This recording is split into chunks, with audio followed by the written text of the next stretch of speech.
Assalamualaikum warahmatullahi wabarakatuh. Perkenalkan, nama saya Liza Amelia Rahman dengan NIM 241091113200009. Jadi di video kali ini saya akan menjelaskan mengenai surface anatomy atau anatomi permukaan. Nah, sebelum masuk ke materi lebih lanjut, di sini saya akan menjelaskan pengertian anatomi secara umum.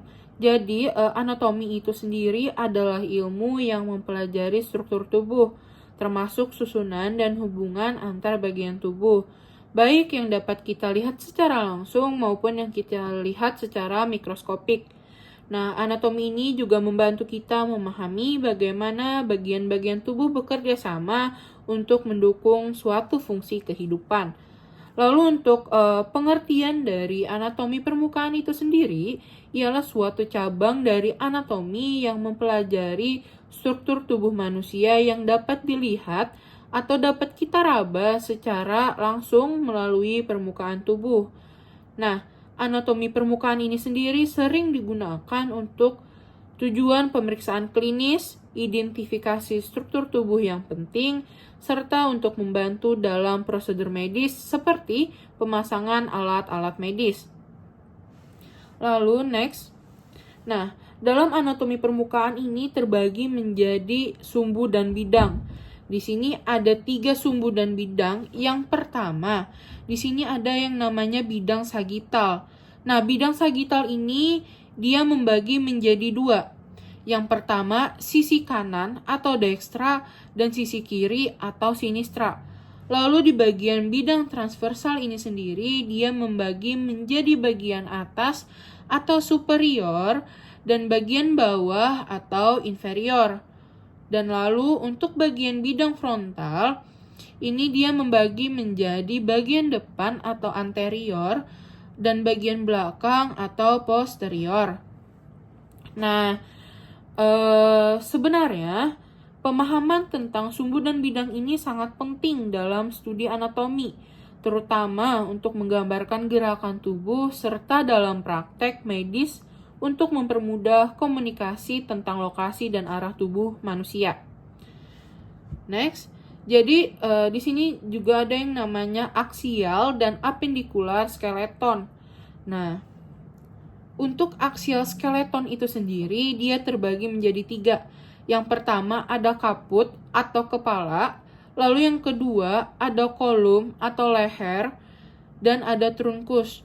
Trunkus di sini terbagi menjadi 3, yaitu yang pertama toraks atau bagian dada, terus yang kedua ada abdomen atau bagian perut, dan pelvis atau panggul. Lalu untuk appendicular skeleton itu dia terbagi juga menjadi 2. Yang pertama membrum superius dan membrum inferius. Nah, untuk membrum superius dia terbagi menjadi brasium atau lengan atas, antebrasium atau lengan bawah, lalu manus yaitu tangan. Nah, untuk membrum inferius ini sendiri dia terbagi lagi juga menjadi 3. Yang pertama ada femur atau tulang paha, lalu ada crus tungkai, lalu ada pes kaki. Oh iya, dan ini bisa kita lihat di sini. Kalau ini kita lihat secara ventral dan ini dilihat secara dorsal. Nah, tubuh manusia itu terbagi menjadi regio-regio atau wilayah-wilayah anatomi untuk memudahkan pemahaman, deskripsi, dan pemeriksaan struktur tubuh secara sistematis. Nah, pembagian ini berfungsi untuk membantu dalam pemeriksaan klinis dan mendiagnosa penyakit atau cedera. Nah, di sini bisa kita lihat di sini. Nah, terbagi menjadi regio-regio atau wilayah-wilayah. Next. Nah, untuk pembagian regio abdomen atau di bagian perut ini terbagi menjadi 9. Bisa kita lihat di bagian tengah ini, di bagian tengah atas ini ada yang namanya epigastrium atau epigastrik. Nah, epigastrik ini adalah bagian atas perut, di atas pusar, meliputi bagian lambung dan hati. Lalu ada regio umbilikal. Nah, regio umbilikal di sini area sekitar pusar seringkali terkait dengan usus halus. Lalu ada di bawah sini yang namanya regio hipogastrik. Nah, regio hipogastrik di sini mencakup bagian bawah perut dan berhubungan dengan organ-organ seperti usus besar atau kolon, kantung kemih, dan organ reproduksi bagian bawah. Nah, pada wanita ini juga mencakup area rahim. Lalu ada di sini yang namanya regio hipokondrium atau hipokondria. Di sini bagian atas kanan, ini bagian atas kiri. Nah, ini berhubungan dengan organ seperti hati dan limpa. Lalu di sini ada yang namanya regio lumbar, ini bagian kanan dan ini bagian kiri. Nah, ini tuh berhubungan dengan ginjal dan struktur lainnya. Lalu ada yang namanya regio iliaca, bagian kanan, dan ini bagian kiri. Ini berhubungan dengan usus besar dan organ lainnya. Next. Nah, jadi tubuh kita itu terdiri dari yang namanya rambut. Rambut itu ada yang tumbuh di bagian kepala, yaitu rambut pada kepala, rambut pada alis, rambut pada ketiak, rambut pada kemaluan. Nah, jadi apa sih sebenarnya fungsi dari rambut pada kepala itu sendiri?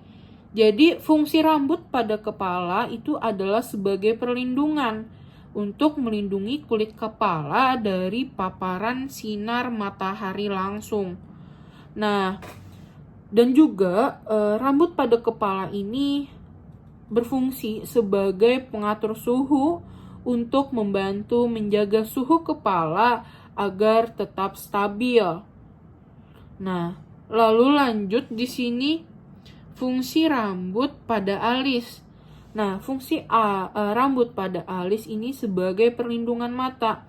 Nah, rambut pada alis ini membantu kita untuk menjaga keringat, air, atau debu agar tidak langsung masuk ke dalam mata. Fungsinya ya untuk melindungi mata dari iritasi. Nah, lanjut rambut pada ketiak.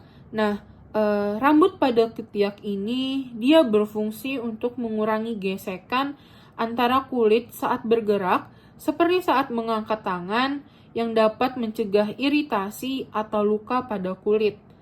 Lalu juga dia berfungsi sebagai yang namanya pengatur keringat. Rambut ketiak itu membantu dalam penyerapan dan pengaturan keringat. Ini berhubungan dengan pengurangan bau tubuh karena bakteri yang berkembang biak di area lembab dapat terperangkap oleh rambut. Lalu ada rambut pada kemaluan. Nah, rambut pada kemaluan ini sendiri berfungsi sebagai perlindungan dan penghalang. Rambut kemaluan berfungsi untuk melindungi area genital dari gesekan, iritasi, dan kemungkinan infeksi dengan menjaga kelembapan di area tersebut. Lalu juga berfungsi sebagai pengatur suhu dan keringat. Rambut di area genital juga membantu mengatur suhu dan keringat, serta menjaga area tersebut tetap kering dan terlindungi. Jadi pada dasarnya rambut pada kepala, rambut pada alis, rambut pada ketiak, dan rambut pada kemaluan ini memiliki fungsi sebagai perlindungan, pengaturan suhu, mengurangi gesekan, serta mendukung komunikasi dan daya tarik seksual.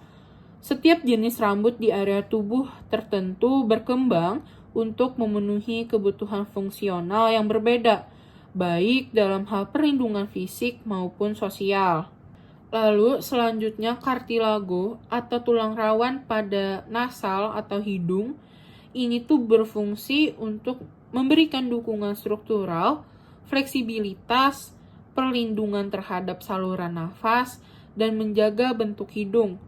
Kartilago atau tulang rawan ini memungkinkan hidung untuk tetap kuat namun elastis, untuk mendukung yang namanya pernafasan yang efisien, serta melindungi dan memfasilitasi fungsi tubuh yang berhubungan dengan hidung. Lalu di sini ada kartilago pada telinga.